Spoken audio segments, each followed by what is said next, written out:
We can start. Good evening, everyone, and welcome to this Travel Startup Accelerator series session by FICCI. Today, we have with us a fantastic panel of travel startups who have literally survived, thrived, and are looking forward to the post-COVID world. In fact, some of us believe there is no post-COVID world; it's actually going to be an in-COVID world, and all of us seem to be preparing for it in our trenches. So without further ado, I'm going to start this session by asking everyone to introduce themselves one by one. I'll start with myself. I'm Alok. I run a company called Ixigo. We are a travel app that helps you, plan your trips, book your flight, train, bus tickets, and a lot more. I'm going to hand it over from here, starting from Varun. Varun, you want to go first? Sure. Thanks, Alok. Good evening, everyone. I'm the founder and CEO of MeTripping, where we are building the intelligent travel tech stack for the world. Fundamentally, we think that creating a trip or even something as simple as picking a flight is an optimization problem, a ranking problem. And pretty much everything that a human brain does through trial and error, visiting multiple sites, we are trying to do through math and data pipelines. So that's in a nutshell about us. Great. Moving to Sibashish. Unmute. Yeah, hi.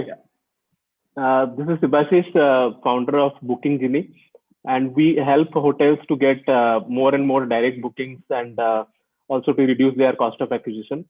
Recently, we came up with as a pivot to this whatever is happening in the world, we brought out a concierge app, which is a guest experience management system, which is really doing great help to hotels.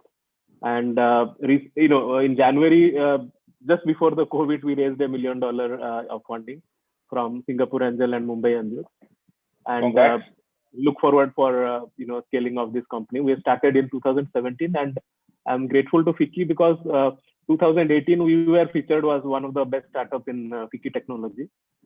We are also a proud winner of CNBC Young Turk, YC, and so on and so forth. Great. Moving to Anirudh. Hi everyone, this is Anirudh. I'm the founder of a company called Triputo. We are India's largest travel content and community platform. We are now multilingual as well in Hindi and also launching in Bengali and Gujarati soon. We run some of the largest social media channels in travel on Instagram, Facebook, and YouTube. Apart from that, we also run a holiday marketplace where we list packages and getaways, and travelers can connect with the right experience partners and book their holidays through us. Great. Thank you. Dharamveer, who's actually on a trip right now. And Dharamveer has told me that he has already traveled quite much after the lockdown has been lifted. So over to you. Yes. All right. Thanks, everyone. Good evening.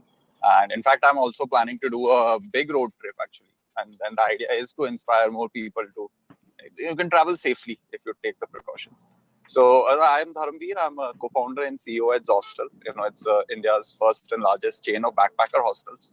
So we build the physical infrastructure at the end, which we believe really creates great experiences for young people, and it's a much more experience-led whole travel and trip experience. And along with that, we have been that's sort of an alternate stay category that we cater to, and we have homestays as well as backpacker hostels. Today there are around 60 properties that we have across India and Nepal, and so that's what Zostel is.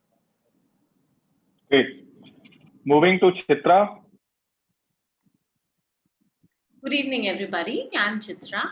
I'm the co-founder and CEO of Thrilophilia.com. Thrilophilia is India's leading platform for activities and experiences.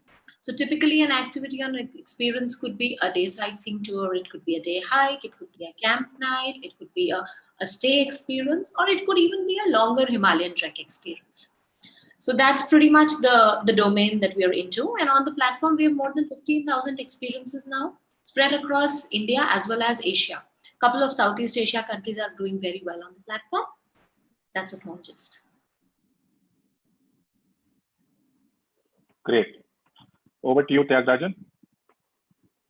Hi, I'm Tyagarajan. I'm a co-founder of Tripure. We aim to reimagine corporate travel in such a way that we are the smartest corporate travel system out there that everyone loves. So we aim at three stakeholders: the traveler, the travel desk, as well as the CFO.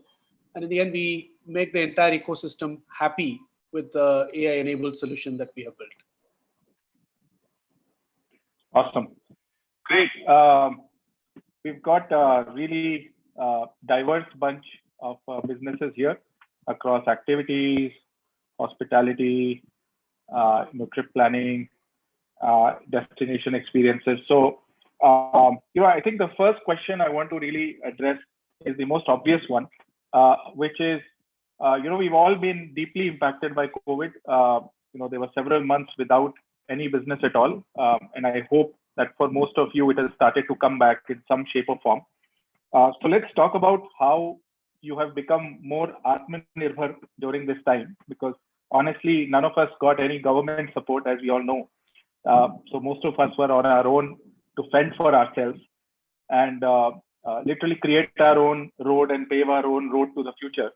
So, let's talk about how the changes in your business or your business model or, the way you run your business, the kind of segments you address, what kind of changes have you made in the interim to, survive as well as thrive in COVID world, right? And, what kind of recovery are you seeing?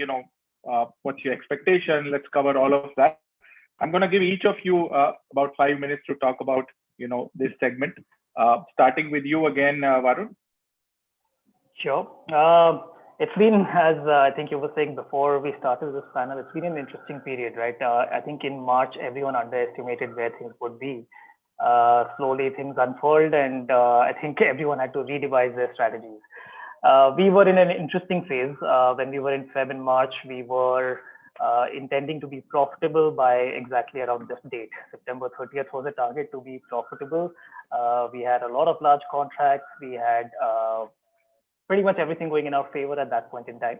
Of course, things took a deep dive and we had to figure out what else to do. Interestingly, that also gave us a chance to build a lot of the wish list products that we knew were either needed by the market or something that we really wanted to bring out, right? And I'm guessing a lot of companies would have worked on product development during this phase. One of the first things we did is actually created a proprietary travel safety index where we captured not just the COVID data from around the world, but in some sense, we believe health and safety will be sort of an ongoing feature of how we think about travel going forward. And so it includes things like pollution, healthcare infrastructure, whether the staff are trained in the destination or not. So that itself has become a standalone piece on how we think about recommending destinations. And to again, maybe just give a brief on that, we actually start with recommending destinations by actually creating dynamic packages, right? So we don't do those pieces in isolation. Once we understand the user, we figure out, okay, if let's say this is what you want and these are your constraints on time and money, what would be actually the best trip for you to make? So yeah, Travel Safety Index was one initial edition, I would say. We've also actually launched some of the very hard problems in travel, which is how do you create dynamic multi-city trips? It's something that has again been spoken of a lot, pretty much across the world. I think you at Test have largely static solutions for those. I think we've done a good job of cracking that from a data science plus data pipelining perspective.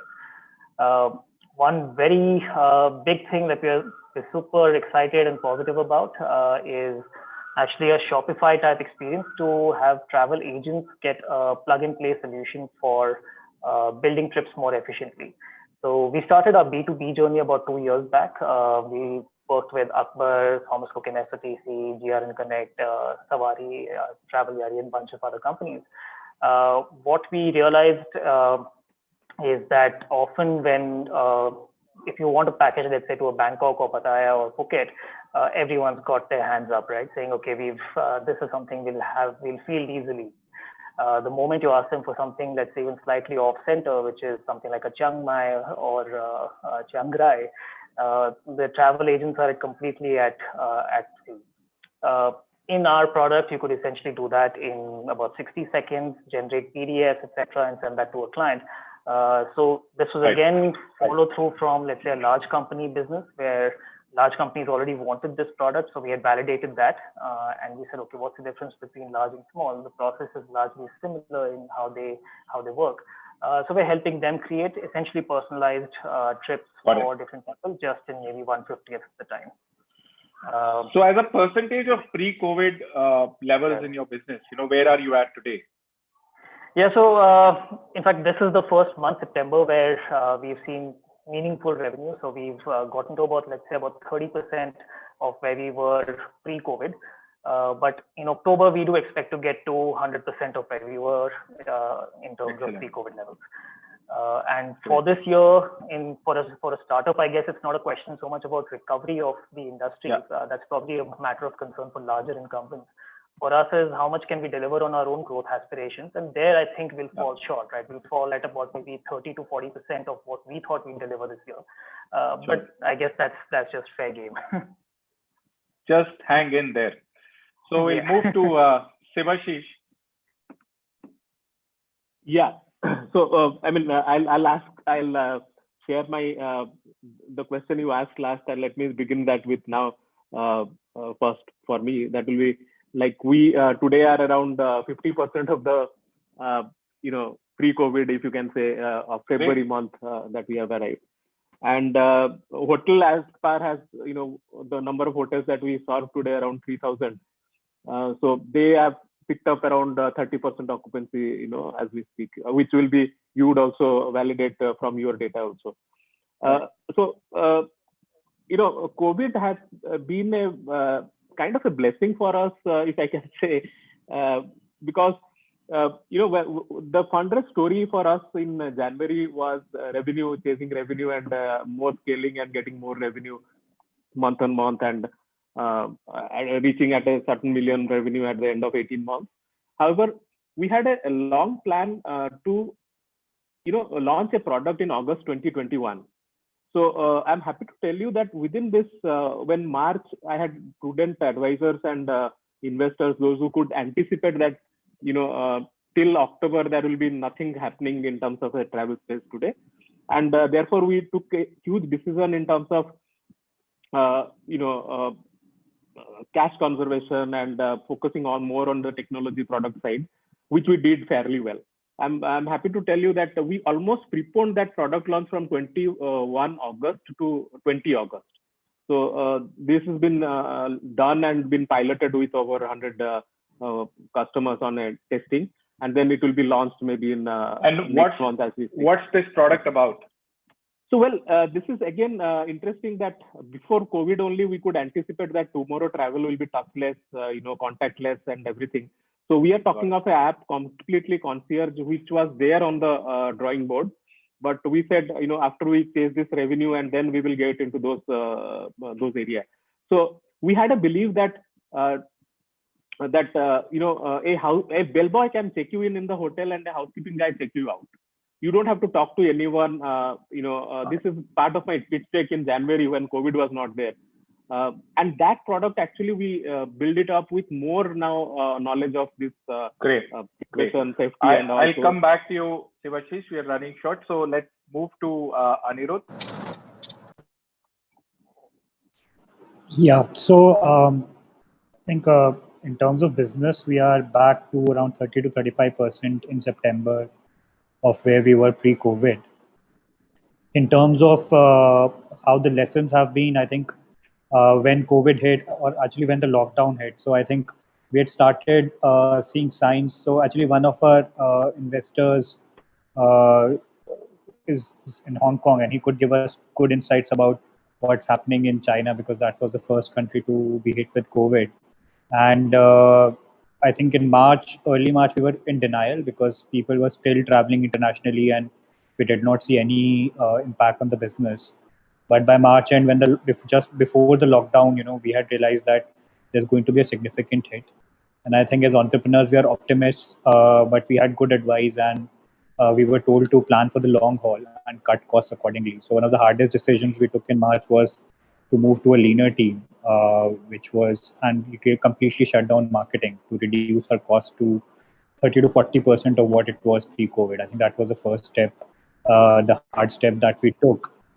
Post that, I think this COVID has given us an opportunity to really pause down, because as most of the funded companies, you're chasing really fast growth and you're running sometimes and doing business lines, without the opportunity to optimize them or prune them. So it gave us an opportunity to pause and rethink, what are the things that we want to do and what are the things that would, come out stronger post COVID.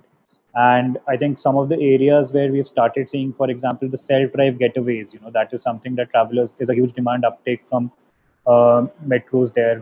We started building that much deeper. We've also started seeing a long stays kind of segment coming up, where people are going in for 15 days or 30 days because of the increased work from home, right? So these are the some of the things that we've started doing.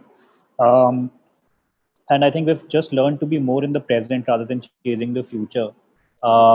That's the reality of COVID, and just do what makes sense now, rather than planning what will make sense 1 year later or 2 years later at scale.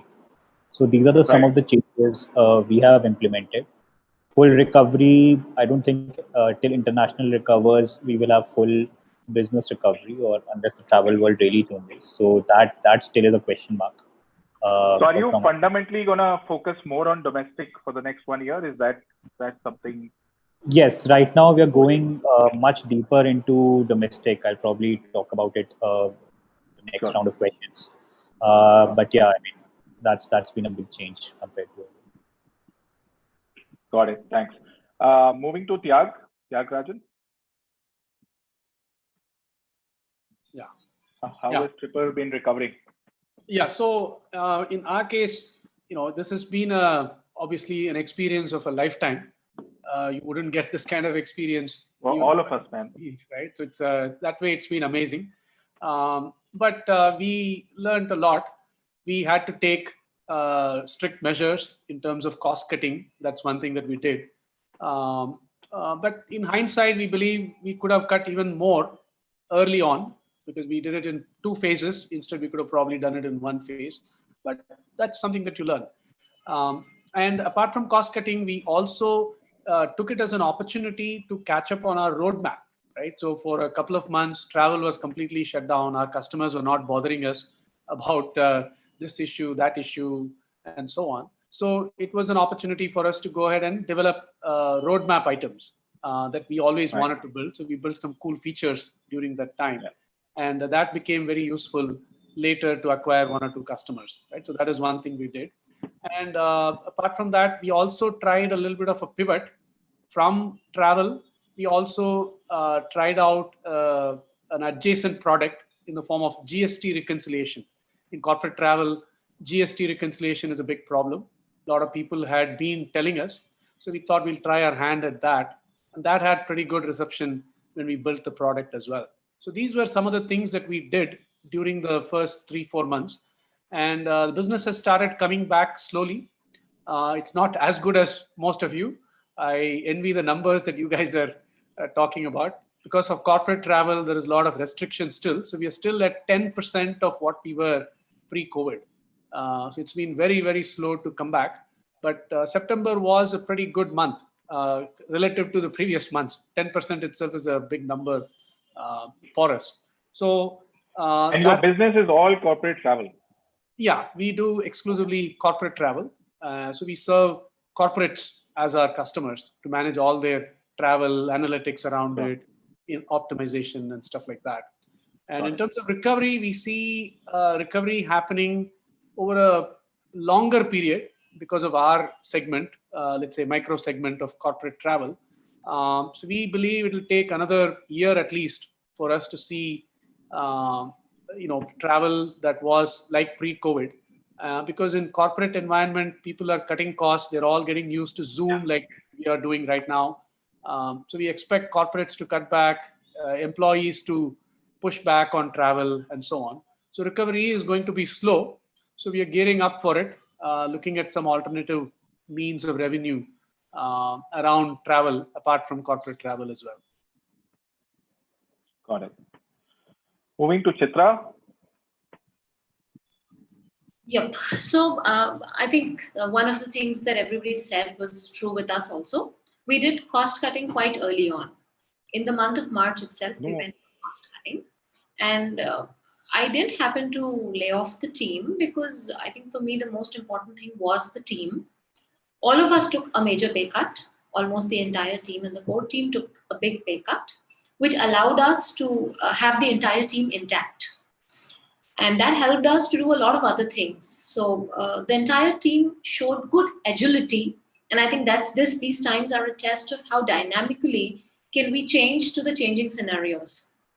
So we were able to actually do a lot of things in terms of ramping tech quite quickly, ramping products quite quickly, changing the product line from being only in the outdoors to actually moving on to staycations and luxury resort deals, because that's what most of the travelers would be booking for the next 1 year. So we don't expect people to take a lot of flights and go to Andaman or Ladakh. But yes, people will take their cars and drive down to places. So we launched new categories of vacations, staycations, luxury resort deals. And they've started booking quite well on the platform because it's the same traveler which was looking for a weekend getaway earlier, was going for a camping experience, was going for a group trek or a group tour, which will not happen in the next many months to go.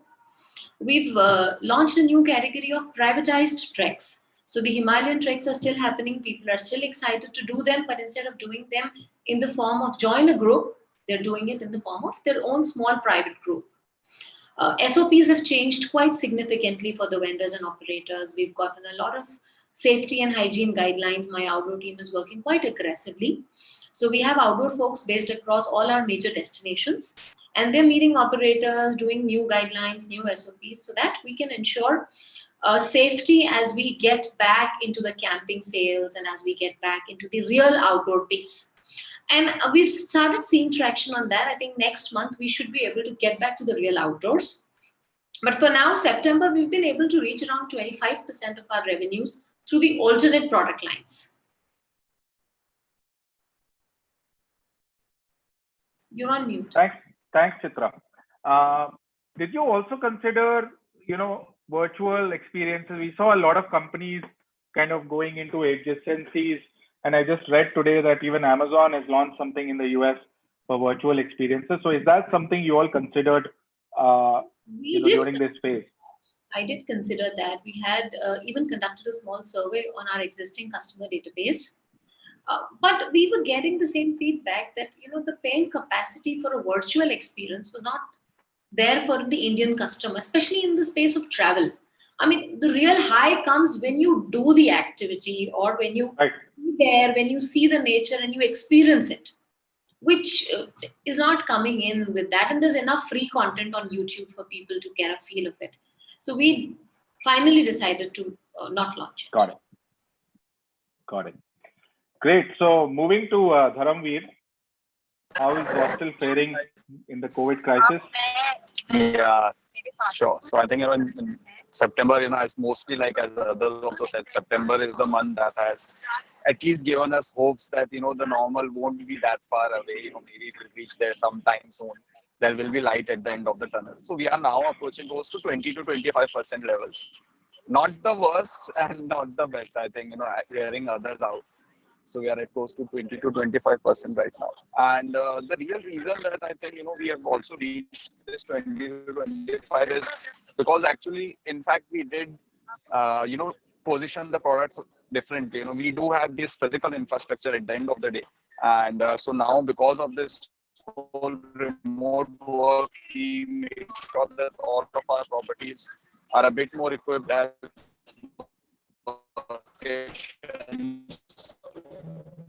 I think we are facing some issues, Dharamveer. People are actually almost 50% of our demand today is not actually of weekend travel, but people traveling for 50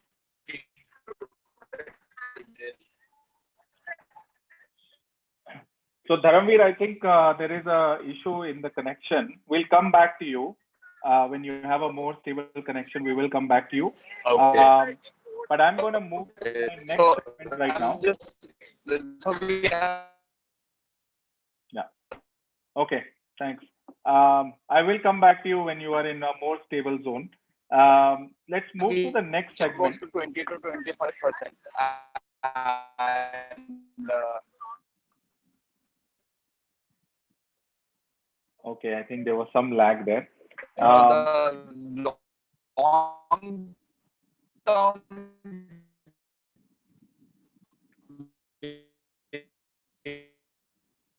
vacations, people staying for long term has been the key driver. Got it. Okay. Really sorry. Okay. So we will come back to Dharamveer when we can hear him. Let's move to the next segment. I wanted to talk about what is that one big lesson that COVID has taught all of us, right? What do we take back from this crisis for the future? I'm sure, and I hope like this will be the only big crisis that we will see in our lifetime. And I'm sure there are many lessons, but then what's that one big thing you want to tell some of the budding entrepreneurs who might be watching at this time? And also, why don't you share what is it that you are most excited about in the post-COVID world in terms of opportunities? Does this open unprecedented new opportunities for you, your business, and the industry in general? So where do you see things heading? What are you excited about? I know there are many things to be, worried about and stressed about, but then, what is it that keeps you awake at night? So let's start maybe with different order this time. I'll go with Chitra first. She is smiling. She has much to share. Nothing much to share. I think two important things that I would like everybody to know. One, cash is king. So you really need to have money in your account for these bad days. People, these bad times never tell and come. So that's really important. As entrepreneurs, I've been there, done that, had those times when we've not had money and we've had sleepless nights, right? But I think that's a very important thing. You need to have a runway of good 18 months at any point of time to be a stable organization. So cash helps you breathe in these times. It helps you sleep, and it helps you productively plan how do you launch when the market reopens. Because otherwise, where I was pre-COVID, reaching there back will take, let's say, X number of months. If I take the wrong decisions in this period because I don't have the cash or I'm not able to think properly, what ends up happening is I mess up what I've done in years. So it's very important to think productively and take the right decisions, and that comes with having some money in your bank account. The second very important thing that I've learned is you need to have a very agile team. And I think that agility, and you need to have the trust of your team to the core. All the communications that I've done since the time the pandemic happened till date, I think the most important thing has been the transparency and clarity in communication with the team, the trust that the team has in us and we have in the team, which is why today a sales guy doesn't mind getting and jumping into marketing or jumping into something else. An ops guy doesn't mind getting and building products. Guys who've done sales are writing content. So there is no barrier anymore in the team. I think everybody is capable to do all the things. And that's because they trusted us. They know that, a couple of months down the line, things will be fine. And all these people are doing on pay cuts. And that's happening without a resentment, without a sense of dissatisfaction. That's happening because the effort that has been put into the team for the last many, many years comes off. So I think investing in team and making it more and more agile and prepared to fight these bad times is very important.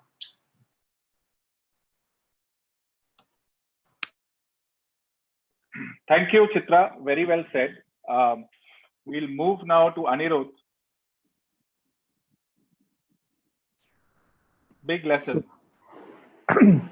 So I think on the generally it has been leanness, the virtue of leanness, having everything, like we have been guilty of, perhaps bloating up, and slowing down things also because of that.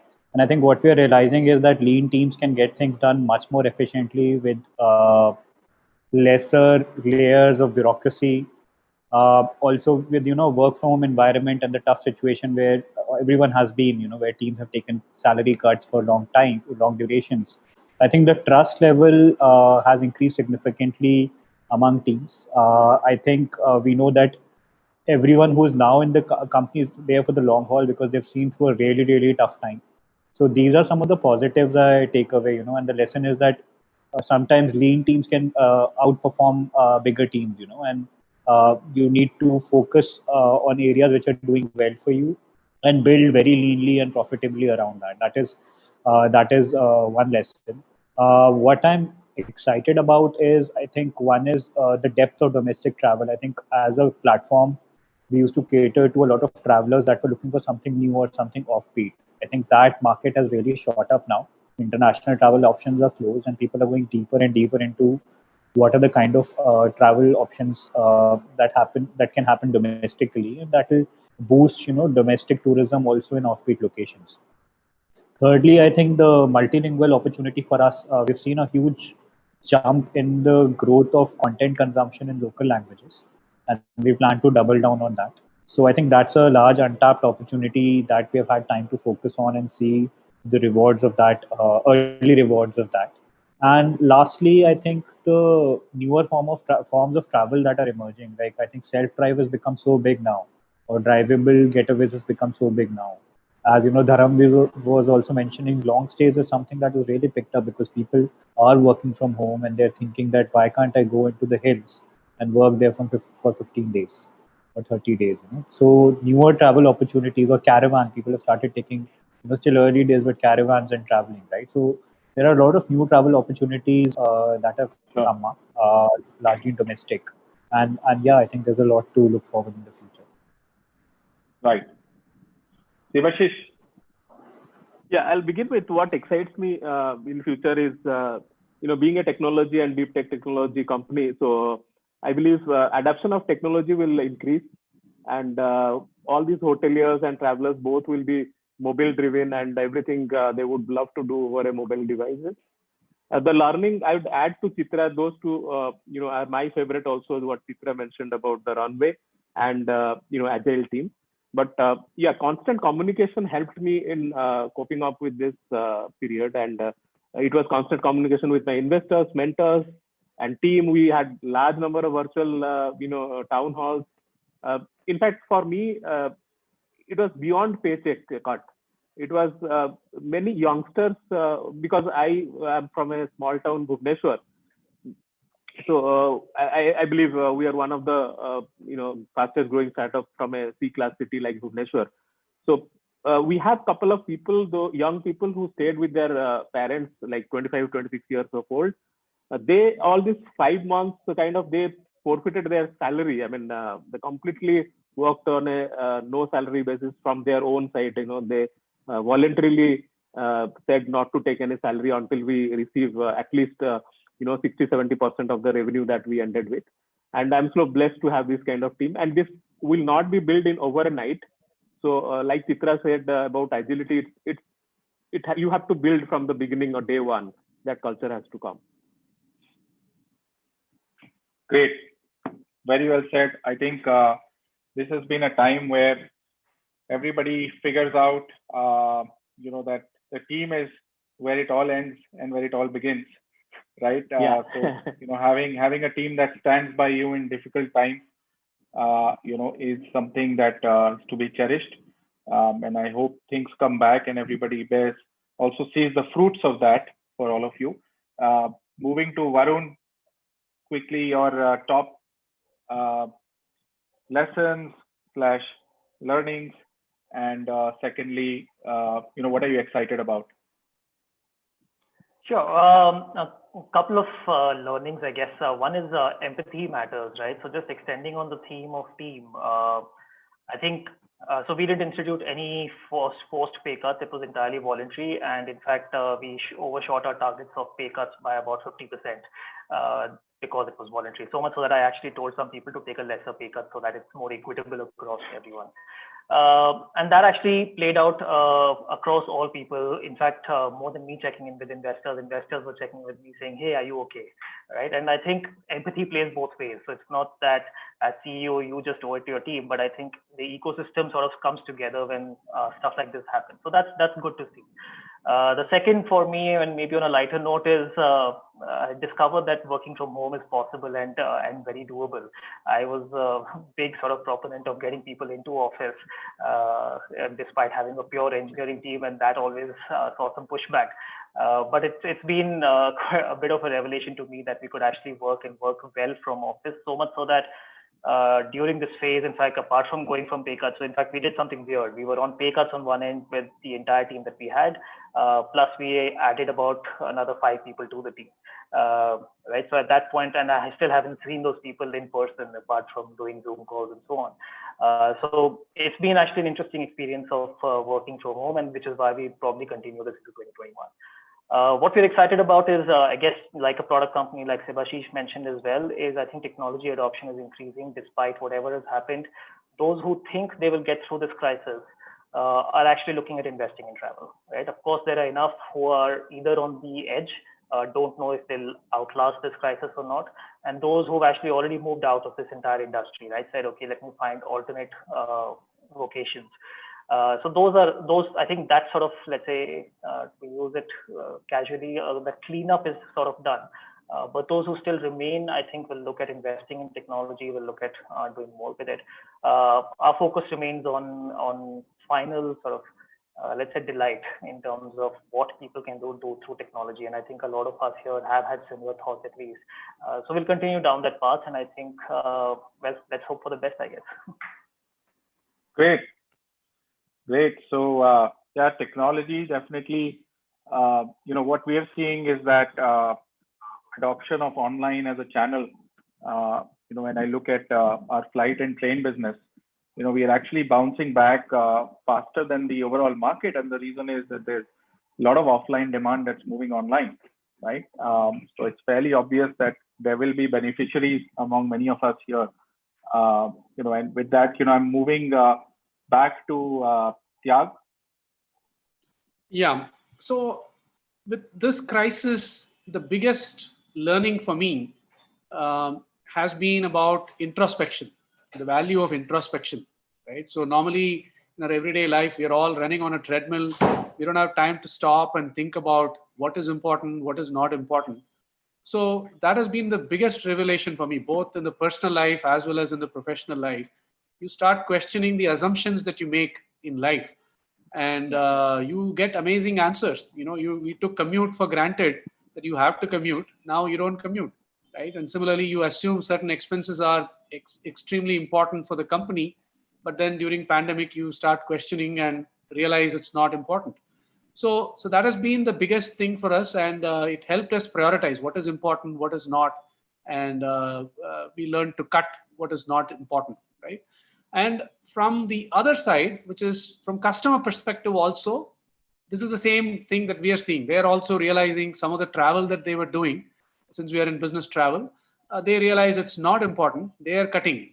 It's bad for us, but they are realizing what is actually essential travel and what is not, right? So that is the biggest thing that we are seeing. But apart from that, we are also seeing what is important, which is safety, security, these kind of things are, and being able to locate employees in terms of in times of crisis and so on. These things became more important than normal times.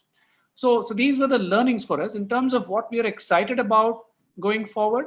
Along the lines of what Subhashish and Varun mentioned, we are seeing that our customers are seeing more value for technology, more value for efficiency, more value for savings. And that is playing to our advantage. Now, more customers are talking to us, potential customers. So we are really excited about growing our market share when we come out of this crisis. Great. Dharam, I see that you are back. Is your connection more stable? Let's try. Okay, great. Yeah, maybe you can keep the video off to keep the audio going. But can you tell us, what are the big learnings for you, and also what are the things that keep you excited about the in COVID and post-COVID world? Absolutely. Hopefully, I'm audible. So, Yes, so you I are. think the first lesson, I think, has largely been said in different forms, but it is that don't die. All right. So as startup, our first job is to make sure that we don't die. And it is important to remember that companies don't die because they have bad ideas, or people who are less hardworking. They die because they run out of cash. As Chitra also said. So I think, making sure that you have a long runway and designing your business model to make sure that the cash flows are in the right order of your running business operations. Well, so I think we were pretty equipped on that front. And secondly, I'm very excited from both of those aspects. Firstly, the whole technological aspect, I'll come back to it, but the whole idea of where do you really belong? I think the whole urban lifestyle has been directed, because you have a Monday to Friday office. That is why you live in your Gurgaon flats, etc., where you live for. And I think as remote work increases, I'm very, very excited, because I think people travel. I come from this philosophy that we don't really have roots, right? So as human beings, you can really go to a place, live there for a month or 2 months. That is what is really, traveling like a local. You go to a place, you do a weekend trip. That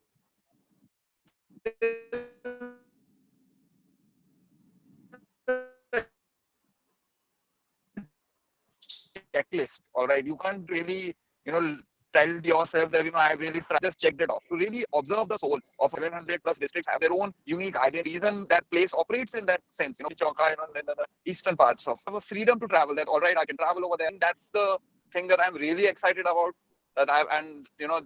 Maybe we have just pushed it in a headwind. Maybe it will grow further as years go by. So that's there. And secondly, the whole technical aspect. I think now internally, just giving some examples, but I think having web check-in, a very similar web check-in, let's say on the same lines of how an airplane would do, with your ID verification, etc., whatever is required. I think doing all of them internally allows us, we always wanted to do it, but a lot of our franchisees, etc., might have always thought of it like an extra burden work. So now, because everybody is looking at it from a technological perspective, it's way more easier to drive change. And I think as startups, our whole advantage, is what I'm really excited about, is that things will change. I rather than even planning where it will change, I'm actually excited that whenever things change, it's a good opportunity for people who are startup, who are agile, who are willing to build the right technology that is required in the market. So I'm very hopeful and excited in all of those aspects, be it in terms of new products, how people travel, whether it is on a community basis or whether it is on the physical infrastructure. A couple of things. And just lastly, I'll, since I wasn't able to talk earlier, I'll just add one more thing. That, we also have, Zostel is much more community centric in the sense that, Zostelers come and hang out. They meet new people.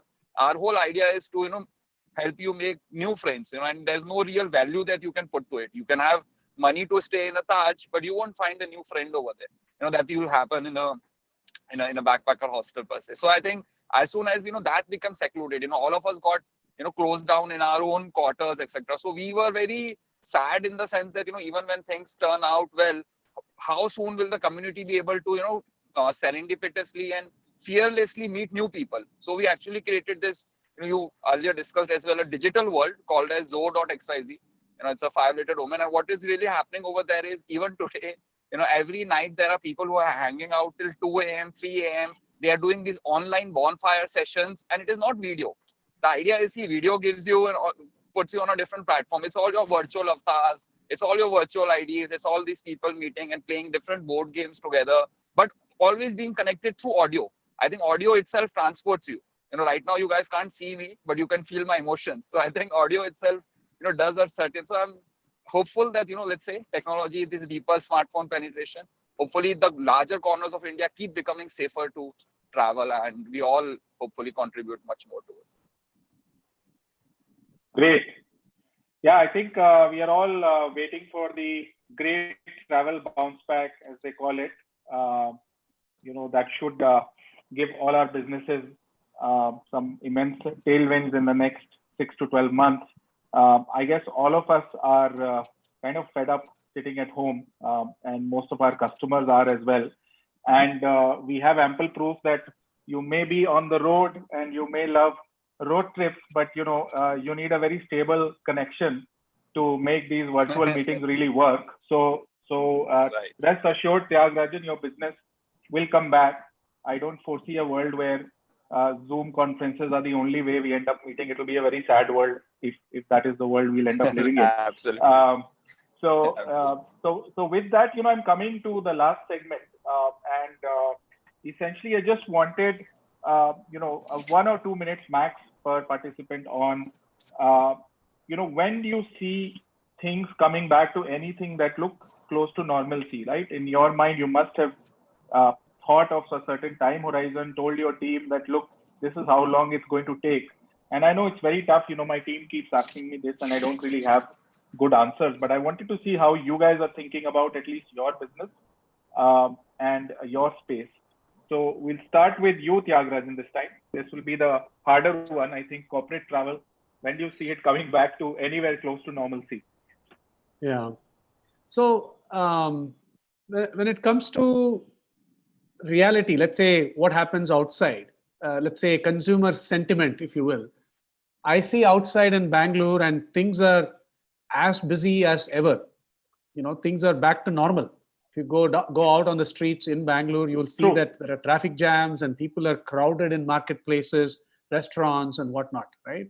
So it's that's really, really encouraging when it comes to the consumer sentiment. I think the overall Indian citizen has realized and decided to put this COVID-19 behind them and just live their life and manage it. When it comes, we'll see. That's the thing that is encouraging. But when it comes to the corporate environment, we see that CFOs and admins and CEOs are being very, very cautious. They don't want to put their employees in harm's way. So that sentiment has not changed because people have not started coming to office yet. Forget about travel, right? So given that, we are planning for the worst, which is it'll take a long time to come back. So we are expecting probably 12 months for business travel to come back to where it was before, and planning accordingly. If we get something earlier, people start traveling in larger numbers sooner, it's great for us. You're saying last quarter 2021 is when you think we are back to where we were in February? Yeah. Okay. That is our estimate. Yeah. All right. Let's move quickly to Varun. Right. I might be the most bullish here, but I'm actually counting on Bill Gates being right. He believes that a vaccine will be out in Q1 next year. And I would like to believe he has more information than many governments. So, so I think the way we are looking at things is there is, as I said, from our standpoint, one is people getting ready for catering to hopefully a travel explosion, which and we are seeing that latent demand building up right everywhere. The second is whenever a vaccine does come out, I think people are going to start moving out very soon.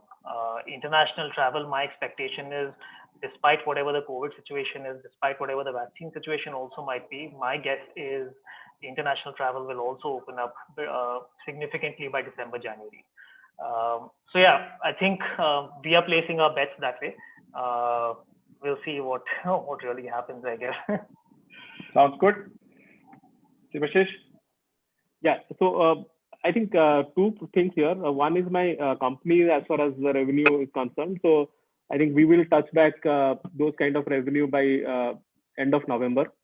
And for travel to become again a normalcy, and also I think key is vaccine. I'm looking for March 2021 when things should be normal. Okay. Anirudh? So I think if I have to answer very honestly, I would say right now we're looking at it month by month. I think that it is very difficult to predict when our business will be back to normal. Although we have business being back to normal as in our revenues being close to pre-COVID level, we think it will be 9 to 12 months. But I think that no one really knows how long or what shape or how many waves the crisis will take. I think the positive fact is that yes, people are out and about in India. I think that fear of COVID is kind of waning. That is a good thing if done cautiously. But I think that the nature of our industry is going to change so much that it's very difficult to predict.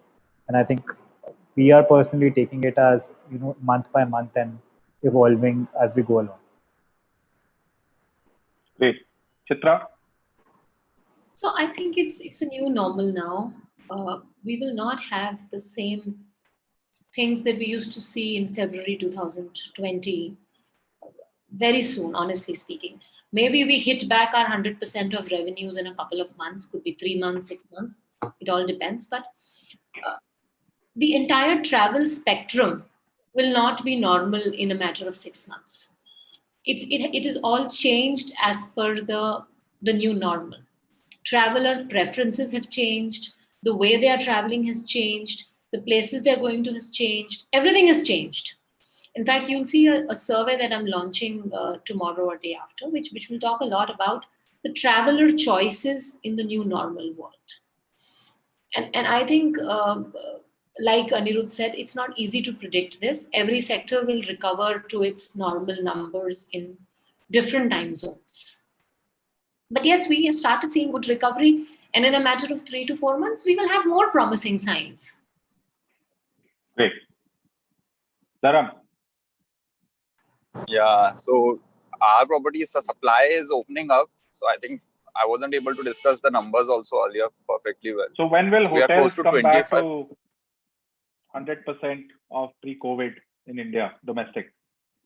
Yeah, so I'm expecting actually internally we are we are expecting to reach around 80% of our levels in the month of December, by mid-December. So that's our internal goal. And today we are at, as I said, 25%. It's a factor of supply also opening up. It's a factor of the usual our seasonal period, the best quarter is now about to start, right? So even considering those numbers, I think 80% largely is on the basis of the latent demand, as well as being able to open the supply. See, at the ground level, even if you check today, there are several cities that are not yet allowed hotels to perfectly operate. Although nationally we have unlocked, but on the district level it's still different places. In fact, for us, it's several outskirts and different districts that are not really mainstream. So only 60% of our supply is still open. From the 60 properties that we have, around 24 to 25 are still not open. So I think they should also open up, and 80% by December is on the average side. I think that's not very bullish. That's not very defensive. That should be doable. Great. I mean, I'll give you some perspective on what's happening on the flights and train side based on the demand trends we are seeing. I'm very optimistic that both flights and trains in India will cross the 50% mark within the next 4 to 6 weeks. And 50% of pre-COVID, of the peak was around first or second week of March. So we take that reference point, which is more than what we'd expected, when this crisis began. So I'm quite bullish that domestic, travel will be back to pre-COVID levels, in the next 6 to 9 months. And the reason is that there's a new category of traveler who thinks that taking some of these modes, especially flights, right? We are seeing unprecedented number of new bookers, right? People who foresee that to be, the safest way to travel in the COVID world, right? And so, we are seeing also this opening up new frontiers for growth because, maybe some of the more evolved or regular flight travelers may not be flying yet, but then there's this whole new first-time flyers that have started to come in and use this because they consider it safer, right? So I think that's quite exciting, so to say. There are a couple of audience questions that have come in, which I'm going to throw out, and whoever wants to take them. So, of course, the first one is from a budding startup founder who's saying, is this the right time to think of a startup idea in travel? Who wants to take this one? I'll let whoever wants to take it, please go. I'll take a quick stab at it. I think fundamentally anything about entrepreneurship comes down to conviction. So you can look for a right time even in an exploding economy and it may not be there. So I think anyone who's looking to start up now, it comes down to your personal conviction. Do you think it's a need that's unfulfilled? And if you, of course, it'll be good if you can have a runway of at least 6 to 8 months in hand on your own money before you think about going to investors. If you have both of these factors, I guess this is still not a bad time. Anyone else? Plus, you get good talent in less price right now because there's enough talent available in the market. So that's an advantage. In my opinion, I think everybody today, in this startup arena or entrepreneurship arena, as far as travel is concerned, are in one, in Mark Zero again. So it's a great idea to start something on travel because it will give you a, tailwind to further grow your idea. Okay. Great. Are there any other questions? I'm just checking. I think the other questions already been answered. Someone was asking from Ixigo what trends we are seeing in terms of demographics and preferences of travelers. How are they changing? I think we are seeing a lot more tier 2, tier 3, tier 4 travelers, coming in and booking online. Like those are people you would not expect would have booked online in the pre-COVID world, but you're seeing a lot more of them come back, discover platforms online, download apps, and consider booking there. So with that, I think, we will wrap up this session and we are well within time. So thank you to all the panelists for taking out time. And we wish you the best of luck in not just recovery, but also, bouncing back to higher than pre-COVID levels when the next conference next year, when we speak, hopefully we are all at higher than pre-COVID levels. So good luck to all of you. Thank you, Alok. Thank you, everyone. Thank you. So we're gonna pass the baton to Matt, who's been waiting on the sidelines. Matt, welcome to the panel. Yeah, thank you very much for having me. So I was asked by Fichi, Ashish Kumar, and Anirudh Chatterjee to give a little closing address. I've got 5 minutes. I'll keep it quick because I know you guys all want to get to the winners of the pitch competition. So again, I just want to say thanks to Fichi, Ashish Kumar, Startup Mentor Board, who put all this together for all of you, for all the startup founders and everyone who's attended. I think it's been a great session. I got to sit in on this session. I'm very optimistic. I'm very proud of all of you as entrepreneurs for sticking through COVID and what you've done. I'm just going to introduce myself and then tell you a little story. So I've been a travel tech entrepreneur my whole entire life, right from the age of 18. I'm also an investor. I currently run TSI Live. It's an online event platform where we bring together travel tech entrepreneurs and larger travel companies and investors to do deals. And I'm also the founder of Travel Startups Incubator, also known as TSI. We were one of the first virtual global incubators. Pleased that we've invested actually in 3 companies in India. I'll just give a shout out to them today. The first one was Airlines Technology, working in the NDC and ticketing space. They actually were acquired pre-COVID by a company called Twi, and also an Indian company. There's also Yaps, which is operating in the API enterprise platform space. And then Superfan AI, which was sort of a pivot from artificial intelligence into AR and VR filters. So those are 3 companies that we actually invested in India. We're proud of them. We love working with Indian companies. So I just want to give a shout out that. So just a quick story about really entrepreneurship. You guys have touched on some of the things, but when COVID hit in sort of early March, mid-March, I was trying to figure out really what I could do to help. and I have a pretty big network across the globe. And so I felt that I'd been through a lot of crises before. I've been through the .com, I've been through September 11th, I've been through the financial crisis, and now COVID. And I really felt COVID was just pure devastation, not only to the world, but the travel industry. And so I, for about a week, put out an email on LinkedIn and through my network. And I said I would try to talk to as many startups as I could in 15-minute allotments. I talked to over 50 founders. Some of you have actually talked to, so I know who you are.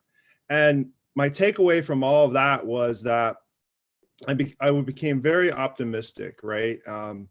And so the point for today's story is that I really feel as entrepreneurs that you all are actually the best ones to deal with COVID, right? You know how to be resilient. You know how to be adaptable. You know how to iterate and pivot. And so as entrepreneurs, I think these are like three key things. And I've heard this from what you've said today. And so as you go forward, and for all your entrepreneurs that are on there today and you're starting new companies, you have these guys and these ladies that are here today that present in this session. They've all been resilient.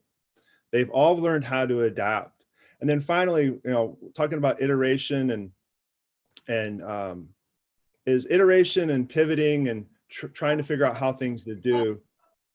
And that's just an execution of being adaptable, right? So as you move forward and you build your companies and you continue to go through COVID, try to be resilient, always adapt, and iterate when you can to continue pushing forward. Again, I want to thank Fichi, I want to thank Ashish Kumar and Anirudh Chatterjee and the Startup Mentor Board for putting together today's event. It's been fantastic, and thanks for having me be part of it. Thank you. Thanks, Matt. And hi, Alok. Ashish. Hi, Alok, to you. And I couldn't resist walking in and saying, though I've been very quietly here for 1 hour listening to you guys, but hi, all my friends there on the panel. Great job. And Matt, thank you for joining us all the way from Orlando. Yes, thank you very much. Yeah, Zoom makes it so much more easier than flying down from there. Yes. But Alok, carry on with your panel. Sure. I think we are done with the panel now, Ashish. Now I'm handing it over to you and Anirudh to carry on to the startup awards. Right. Yeah. Anirudh, you there? Yes, sir, I'm here, and I think we have got some of the winners among us. So, sir, please go ahead and announce 1, 2, 3. Right. Just to share with Alok, you and your panel. This panel of yours is categorized as somebody who's probably gone a step beyond startup, if I may use the word. In my opening preamble this morning, when we had the inaugural section, I said, somehow we seem to be stuck with a stereotype saying a typical startup starts from his garage, he's a nerd, and that's the outlook which needs to change. Right? That's the character which needs to change. Second, I made a point was that today, whether it's a startup or whether it's an existing company, both of them need to draw strengths from each other and mesh in with the ecosystem, right? Fundamentally. And I do hope that the government of India, which has never recognized our travel industry as an industry in the first place, would draw inspiration that there are a bunch of innovative e-commerce driven. At the end of the day, it is e-commerce driven travel verticals who will probably help us recognize this industry to be what it is, rather than an industry which hasn't been recognized for over the years. That's a thought which I carried even this morning. And so all of you, keep that spirit up. That's all I can say, and I'm sure it would happen. Now, coming back to the pitching session. So just to get all of you guys onto the same wavelength, we had about 35 people who pitched in. We shortlisted, there was screening process, and there were 10 who actually pitched in today. And the 10 who pitched in. They went through, of course, a presentation of 10 minutes or roughly about each, with Q&A for the jury, etc. And I'm happy to share that the jury has finally selected, not 3. It was meant to be selecting 1, 2, and 3, but there is a huge tie-up spot in 3. So if I may announce 3 to start with in the order, number 3, which is tied up, is Book by Slot, which is Anubhav, Travel Spend in Suraj, and Varmotech in Sanjay. Are you all 3 of you there? Yes, sir. Yeah. Yes. All right. Thank you. Like I said, we had a very difficult time. So obviously, when you see that we have so many ties, obviously we couldn't decide, even though we have technology to guide us into weighted averages, etc. But somewhere we thought that weighted averages, etc. wasn't just doing justified. There had to be a human touch of the jury coming in. And the jury met later. That's why the 3 people tying up together. Number 2 is somebody who's on this panel. That is Thea Rajagopalan. Thea, we are happy to announce that you figured as number 2 in the award, which were done up in the pitching which you did earlier. So well done, Thea. Thank you. Right. Thank you, Ashish. And the number 1 is somebody which we emotionally, though we rated him very professionally, but emotionally we feel sorry for him in many ways, because he's dealing with one of the worst situations they can be dealt with, and these are trains in India. So Vineet in Trainman came number 1 on the award this afternoon. So well done, Vineet. And Vineet, certainly hope from my personal perspective that you won't give up fighting for the justice of the train and making the train travel for Indian traveler easier than it is, right? I know it's a thankless job as far as trains are concerned. I know what you've personally been through, but keep that up. So keep that up, Trainman, keep that up, Trippier, Book by Slot, Travel Spend, and Verbotech. And the other 5s who couldn't be announced today does not mean that they were in any way less. We really had a difficult time plugging all of them together, but that's the way it goes when juries are. So thank you, guys. Thank you, sir. Anirudh, I mean, you want to announce something? Will there be a certification? Do they get something? Yes, we will be very happy. We will provide them a certificate from FICCI, and also the startup mentor board, who is one of our associate partner here. They will be giving them free consultancy, not only to the top 5, also to all the 5 finalists who were there and have pitched in front of the jury. Yeah, so I mean, congratulations to all of you. Yes. Once again. Yeah. So that's it. All right, guys, maybe sign off. Alok, you have something to say? Just wanted to thank all the panelists and congratulate all the winners. This is a great time to be building travel businesses from the trenches. And I think when things do bounce back, some of these startups will become large household names. So best wishes for all of the winners, and also to the ones who didn't win, because they also need to carry on and keep fighting the battle. Right. Yes. Yes. Well, thank you, guys, and good night to all of you. And Matt, you're in a different time zone, of course. Have a good day. Thank you. Thank you, Matt. Thanks All to right. all the panelists. Thank you. All right. Thank Bye. you. Thank you, Thank you, everyone. Thank you, everyone. Thanks, everyone. Bye. Thank you. Bye.